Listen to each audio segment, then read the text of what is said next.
I just want to make sure that there's purpose behind it. I want to have determination in following through with things.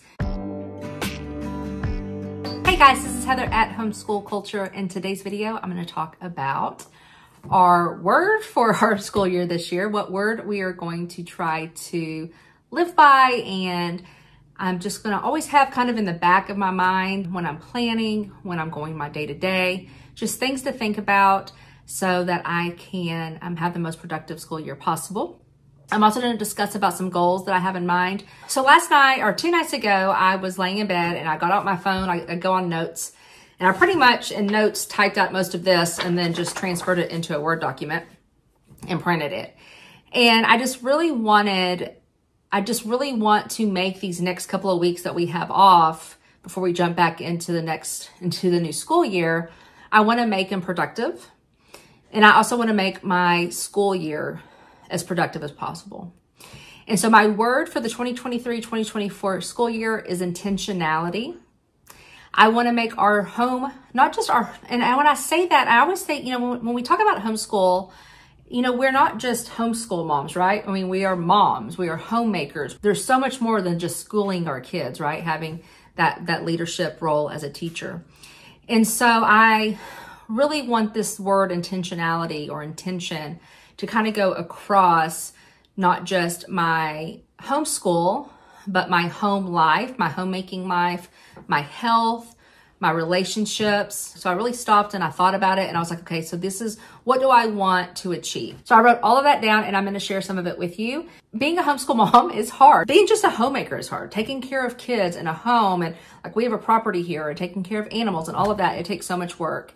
And there's so many distractions, our cell phones, which I'm recording on right now, a TV, and computers, all of that, social media, that I feel like I have to rein me and my kids back in and be more intentional with our day. And one thing I did not say, and that should have been number one, is also being intentional with my spiritual life, with my my walk with the Lord and all that. So I'll dive into that here in a second. But I don't want to be willy-nilly. I feel and I have a video coming out on what we're doing for elementary science, and I briefly touch on it. But I feel like even like with doing science with my son last year, I kind of had a game plan, but I kind of was like, well, here's some books and we'll just do it and just go at it. And not that I don't think that worked, and I don't think that we still gain knowledge, but I do want to be more intentional. I just want to make sure that there's purpose behind it. I want to have determination in following through with things. And again, and I feel like all of that will happen if I really make, I'm going to do this and make it very intentional. I'm going to do this and make it very intentional. So with that said, obviously my overall goal is living intentionally. That is going to take lots of baby steps, because if I want to do it across all of these different facets of my life, I can't just jump in, or I'll end up doing it for a few days or maybe a few weeks and then it'll go, And so it's kind of like, it's almost like thinking about like New Year's resolutions. I kind of feel like I'm doing that right now, but here before we start the new school year. But I'm happy because I'm giving myself, again, a couple, 3-4 weeks of preparation to get that going. And then also getting just like simple routines in place as well. Okay, so here are some of the goals, and here are some ways I plan on being more intentional this next school year. In the home, I just want to be a better steward of what God has gifted us and what He has blessed us with. He's blessed us with this home, with this property, with a garden. And I definitely have not done very good with my garden this year. And so I want to be more intentional about raising our own animals and things like that, which we've done in the past. So it's not something that is brand new to us. It is definitely something that we kind of go in and out of. And I really feel like God's put it on my heart to utilize this space that He's given us and to be good stewards of it. I also want to incorporate providing those life skills for my kids. And so things as simple as learning how to make a loaf of bread from scratch. My daughter's older now, so we do can a lot of our own foods, like we'll can meats and vegetables and jams and jellies and all that. I want her to learn those skills so that she can pass those on to her kids, because it truly is probably a dying art, just something simple as canning. And then kind of going back to like distraction. So not just distraction that makes it hard to live intentionally, but conveniences. It's so much simpler to go buy that loaf of bread instead of raising quality vegetables and food ourselves, or even buying quality vegetables and foods ourselves and then canning it ourselves and just learning that new skill.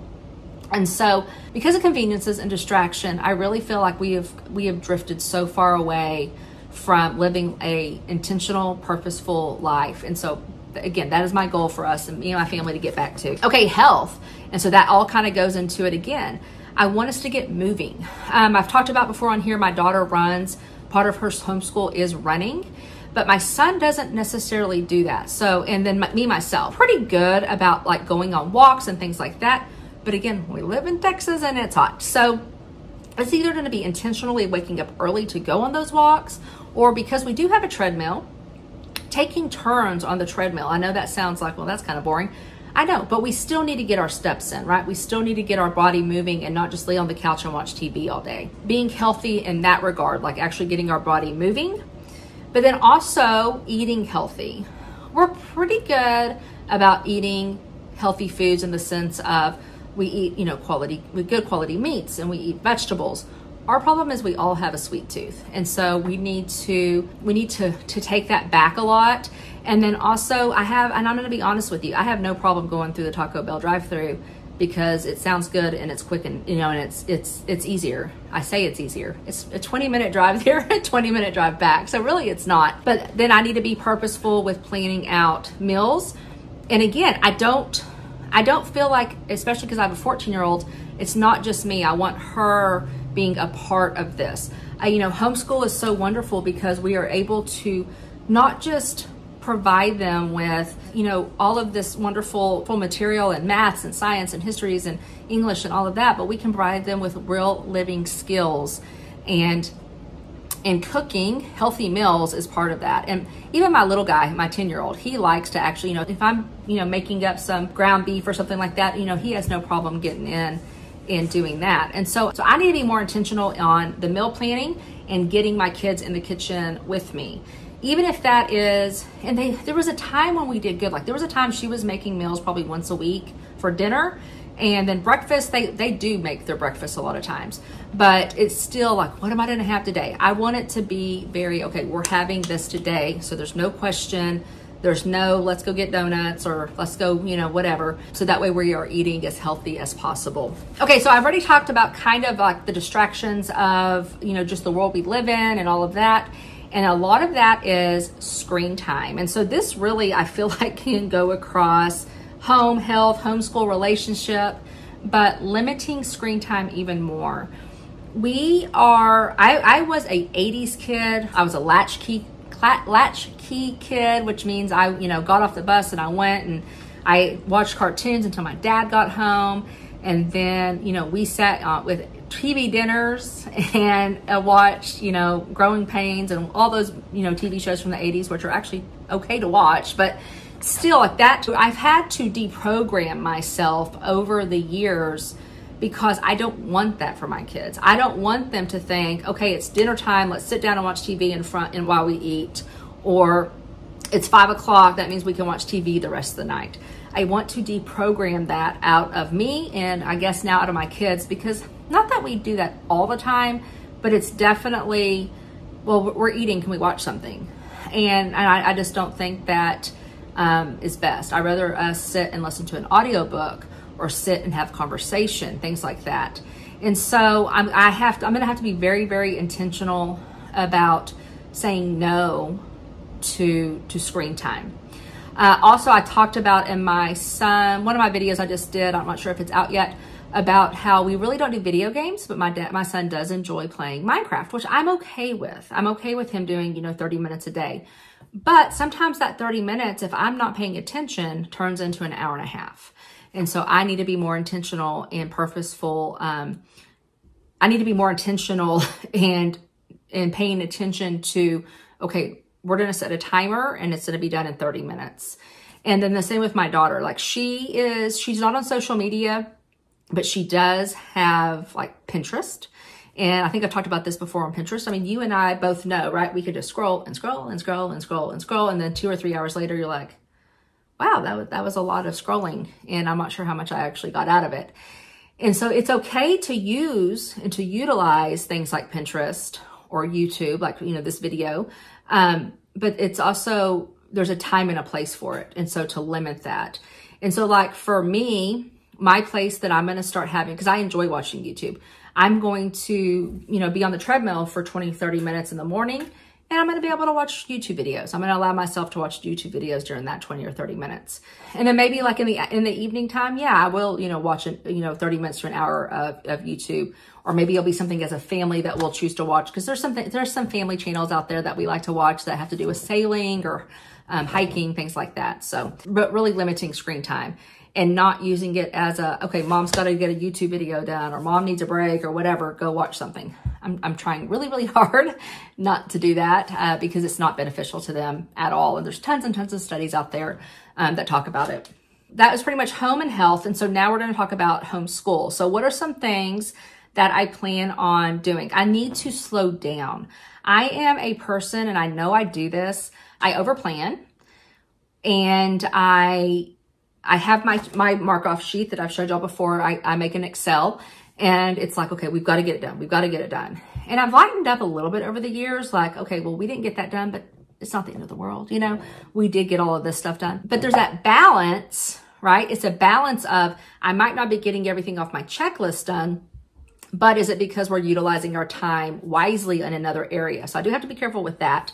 But on the slow down part, I feel like this is where I always get away from it, and I don't need to, but I really like Charlotte Mason's philosophy of, yes, you spread this feast, but you go at the child's pace, and it's not about cramming and just cramming down tons and tons of information in a way that is just go, go, go, go, go, go, go.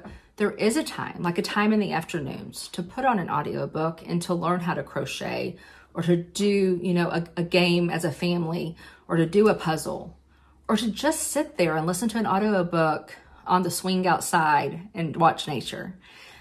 And I feel like we lack that as a society, and I want to get that back for my family, or I want to get that for my family. So that is a big goal that I'm going to be working on and trying really hard to achieve.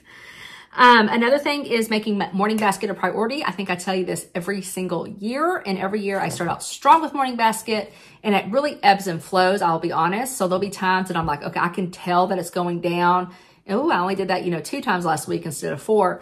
And I want to be more intentional about it. And I want to make sure that if we get nothing else done, we get morning basket done. So I need to work on that. And again, it goes back to finding priority in the things outside of morning basket, which I don't know how to say that. Well, first off, Bible should always be priority, right? And that is in morning basket. So it's not that those other things aren't important, but that time as a family learning together. So having that culture of learning together, going over Bible study, and enjoying learning, to me, should outweigh everything else. And so I just have to keep that right there and remember it, because I definitely forget it throughout the school year. Oh, another one is to go on more field trips. So my goal is to either go on a field trip about once a month, or I've talked about it in one of my other videos. We have about 8 sections of time. So we do about 4 to 5 weeks on with 1 to 2 weeks off. It varies.